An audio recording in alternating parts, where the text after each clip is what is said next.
से बोलो देवघर वाले बाबा की।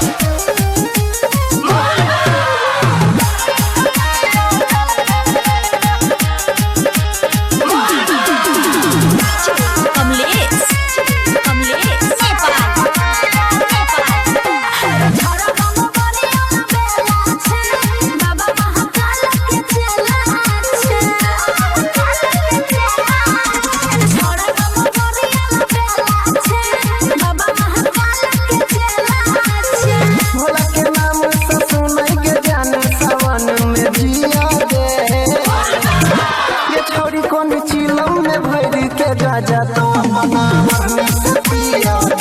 ये छोरी कौन चिलम में भर के राजा तो अपना मरने से पिया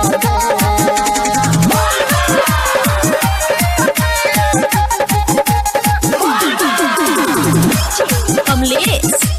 कमलेश नेपाल नेपाल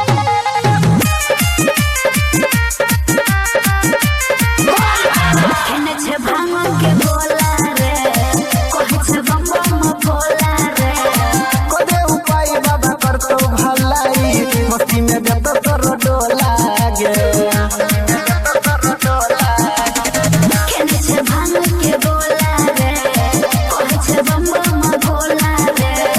कोदे उपाय बाबा कर तो भलाई मस्ती में गत कर डोला गे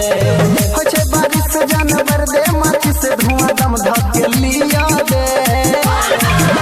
ये छोरी कौन चिलम में भर के राजा तो अपना मरने से पिया ये छोरी कौन चिलम में भर के राजा तो अपना मरने से पिया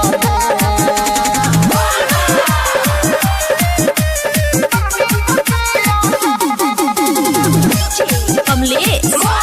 कमलेश नेपाल नेपाल